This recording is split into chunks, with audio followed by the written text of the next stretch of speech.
Last video we discussed VS-EPR theory. Before that we have discussed valence bond theory, where we discussed the atomic orbital overlapping and where we have discussed the limitations of valence bond theory also. In that we discussed one of the main limitations of valence bond theory is it does not explain the shape of the molecule and the energy of the electron. So in order to overcome this limitation, Linus Pauling has introduced a theory called as hybridization. Hybridization is nothing but the intermixing of atomic orbitals. So why we need hybridization theory? To know the shape of the molecule in 3 dimensions. If you know the shape of the molecule in 3 dimensions, then it will give a better understanding of the geometry of the molecule, its physical property and reactivity. So to know how the molecule is oriented in 3 dimensions, we need a better understanding of hybridization theory. So in this video, we are going to discuss what is hybridization and its types with example. So what is hybridization? Hybridization is nothing but the intermixing of atomic orbitals. It is defined as the process of mixing of atomic orbitals of the same atom and with comparable energy. The atomic orbitals should be of the same energy, of almost comparable energy, to form equal number of equivalent orbitals with same energy. That means if 2 atomic orbitals mix, you will be getting 2 orbitals with same energy as well as same shape. So that is what we call it as hybrid orbitals. So atomic orbitals, they will mix to form a hybrid orbitals. The atomic orbitals should be in the same atom with comparable energy. And if the 2 atomic or 3 atomic orbitals they mix, you will be getting equal number of hybrid orbitals. 3 means 3 you will be getting. And these 3 hybrid orbitals should have the same energy as well as same shape. For example, you take one s orbital mixed with one p orbital. Then you will be getting a orbital which will be called it as sp hybrid orbitals. After intermixing, you will be getting hybrid orbital like this. And since we are mixing s and p orbital, we are calling this as sp hybrid orbital. So this is one sp hybrid orbital and this is another sp hybrid orbitals. They will be oriented in space in such a way to minimize the repulsion, and this is what we call it as hybrid orbitals. So here in this case, s orbital is non-directional, but p orbital is directional in nature. That is, it is oriented in space in 3 different directions. If the dumbbell shape, that is p orbital is having a dumbbell shape. If it is oriented along x direction, we call it as px, and if it is oriented along y direction, we call it as py. If it is oriented along z direction, we call it as pz. So it is oriented in different direction, but all the 3 p orbitals are having same energy. The atomic orbitals, these atomic orbitals are degenerate in nature. So they are perpendicular to each other. You can show like this. In 3 dimensions, each one is perpendicular to each other, making an angle of 90 degree. So this is one of the p orbitals we are taking and mixing with s orbital here. So we will see in detail next. So the hybridization is the mixing of atomic orbitals to form equal number of equivalent orbitals with same energy. We call that orbitals as hybrid orbitals. Now this hybridization, we have the following types.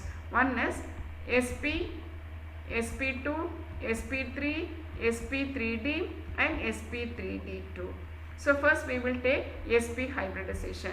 So in sp hybridization, we are taking one s orbital and one p atomic orbital. So we are taking 2 orbitals, 2 atomic orbitals we are taking, and we are mixing to form 2 hybrid orbitals. Since we are mixing 2 atomic orbitals, the orbitals which we are getting is also 2. So 2 hybrid orbitals we are getting, and one will is called as sp, the other one is also called as sp. And this sp hybridization we can see in beryllium dichloride. Next we have sp2. So here one s orbital and 2 p orbitals, they will mix to form, total we have taken 3. So 3 atomic orbitals, they will mix to form 3 hybrid orbitals, and they are called as sp2, sp2, sp2. And all the 3 sp2 hybrid orbitals are having same energy, same shape. And we can see this sp2 hybridization in boron trifluoride. This is an example where you have sp2 hybridization. Next we will go to sp3 hybridization. So in sp3 hybridization we have taken one s orbital and 3 p orbitals, 1, 2, 3. So totally we have taken 4 atomic orbitals. They will mix to form 4 hybrid orbitals. And all the 4 hybrid orbitals, they have the same energy and as well as having the same shape. So they are called as sp3 hybrid orbitals. So you are getting 4 sp3 hybrid orbitals. And this sp3 hybridization you can see in methane, CH4 methane. Next we will go to sp3 dehybridization. Here you are taking 1 s orbital and 3 p orbitals. So we are having sp3. So 1 s and 3 p orbitals, atomic orbitals. Along with that you have 1 d orbital. So total we have taken 5.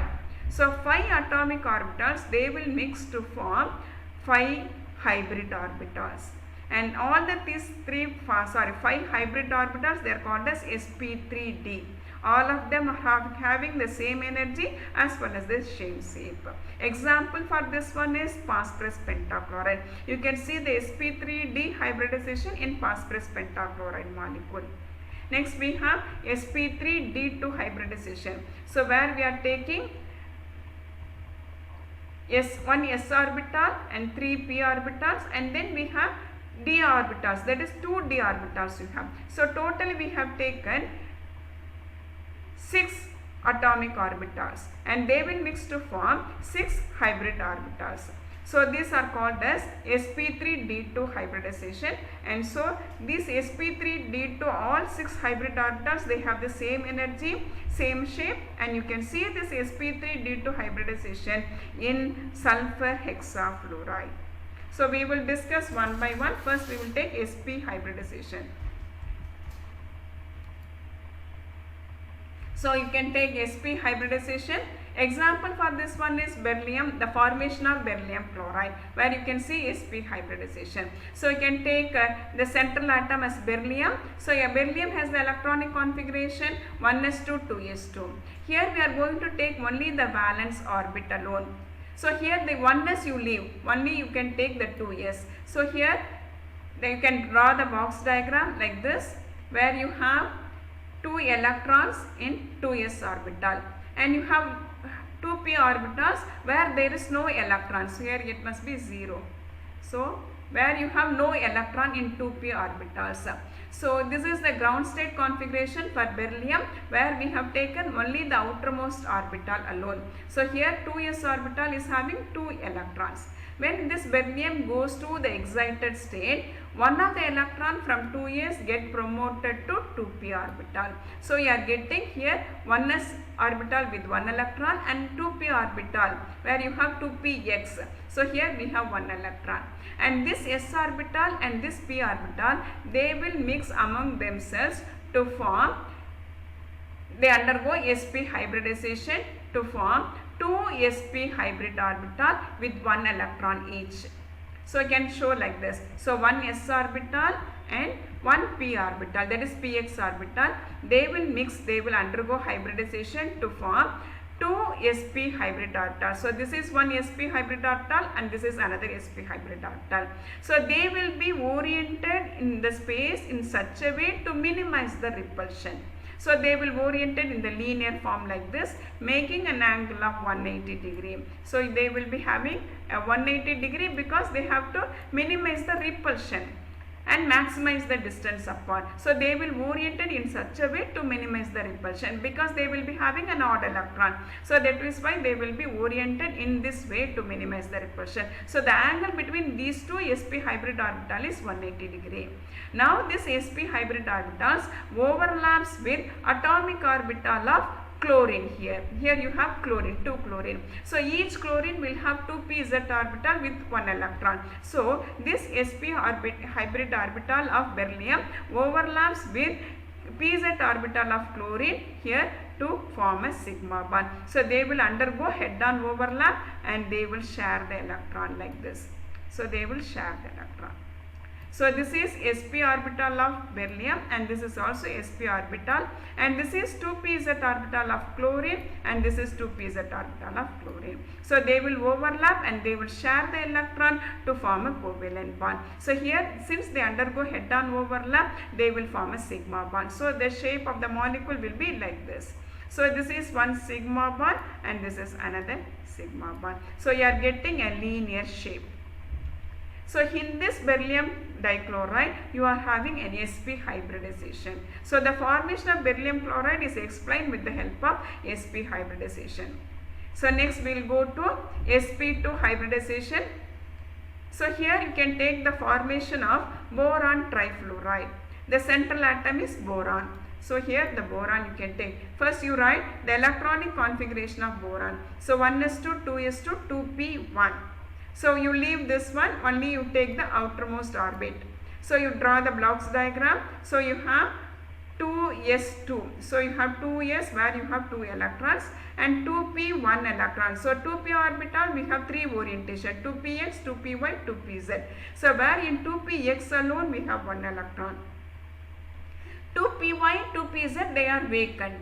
So when this boron goes to the excited state, so based on this, boron should form only one, it must be univalent, it should form only one bond. But here the boron forms 3 bonds. The formation of 3 bonds with 3 fluorine can be explained with the help of sp2 hybridization. So for this boron should undergo, go to the excited state, they undergo excitation. So when you write the excited state configuration, one of the 2s electron get promoted to this 2py. So you are getting 2s and then 2px 1 electron and 2py 1 electron. So all these 3 orbitals, they will undergo hybridization to form, totally 3 atomic orbitals are involved. So you are getting 3 hybrid orbitals like this.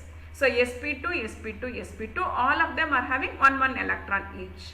So you are getting 3 sp2 hybrid orbitals with 1 electron each. Now you can explain the formation of these hybrid orbitals like this. That is, you have 1 s orbital and then 1 py orbital and then px orbital. So they will mix among themselves to form, they will undergo hybridization to form 1 sp2 hybrid orbital like this, another one like this, and another one like this. So the shape of sp2 hybrid orbitals are equivalent, they have the same shape and they have the same energy, and they will be oriented in such a way to minimize the repulsion. So they will get oriented in this way and they will form an angle of 120. Between one sp2 hybrid orbitals, another sp2 hybrid orbitals, you have an angle of 120. So this is the shape of sp2 hybrid orbitals, and all of them are having 1 electron each. Now this sp2 hybrid orbitals overlap with atomic orbitals of fluorine. So how they will overlap? Like this. So this is boron with sp2 hybrid orbital. So this is sp2 and this is sp2 and this is sp2. With 1 electron they will have. Now the fluorine has 2pz orbital with 1 electron. Then 2pz orbital overlap with this sp2 hybrid orbital to form a sigma bond. So they will share the electron like this. So each one they will share the electron and you have formation of BF bond. So you are having 3 BF bond and these 3 are oriented in the direction in such a way to make an angle of 120 degree. So it will form a trigonal planar shape. So the geometry of BF3 is trigonal planar. This is what we have discussed in VSEPR theory also. But the formation here it is explained through sp2 hybridization. So this is about sp2 hybridization. Next we will go to sp3 hybridization. So you take a formation of methane, CH4. So you take the central atom as carbon. So carbon, the electronic configuration is 1s2, 2s2, 2p2 because it has the atomic number 6. So you can write 1s2, 2s2, 2p2. So you leave this one and you take only the outermost 2s2, 2p2. So draw the box diagram. You have 2s2 where you have 2 electron and 2px 1 electron, 2py 1 electron. Now based on this it should form only bivalent compounds, but it forms a tetravalent compounds because carbon is having a tetravalency. To prove the tetravalency, we need hybridization. So what it will do is, this carbon will undergo excitation. It will go to the excited state where this electron get promoted to this here. So what you will be getting here like this. So here 2 electron will become 1. 1 get excited over here. So each p orbital is having 1 electron each. Now this s orbital and these 3 p orbitals, they will undergo hybridization to form totally 4 hybrid orbitals, because we have 4 atomic orbitals. So it will form 4 hybrid orbitals. So these are the hybrid orbitals. Each is having 1 electron. So you can explain this with the help of diagram like this. That is 1 s orbital and 1 p orbital. Here 1 p, here 1 p. So totally 3 p orbitals. They will undergo mixing to form, they will undergo hybridization to form 4 sp3 hybrid orbitals, and these 4 sp3 hybrid orbitals orient themselves in such a way to have a minimum repulsion. So they make an angle of 109.5 degree. That is tetrahedral. They will directed towards the corners of a tetrahedron. Now these hybrid orbitals, they will overlap with 1s orbital of hydrogen. So like this. So this is carbon, the central atom is carbon, and these are all hydrogen. So 1s orbital of hydrogen. So 1s orbital of hydrogen will have 1 electron, and this carbon, they will be having sp3 hybrid orbital where you have 1 electron. So they will overlap, they will undergo head-on overlap, and they will share the electron like this.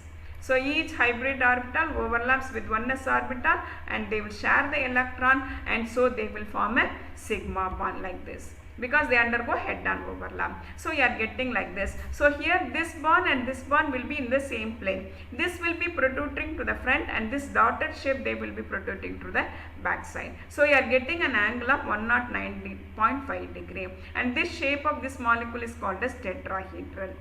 So this is the formation of methane where we have sp3 hybridization. So next video we will discuss sp3d and sp3d2 hybridization along with the formation of acetylene and ethylene. Thank you for watching.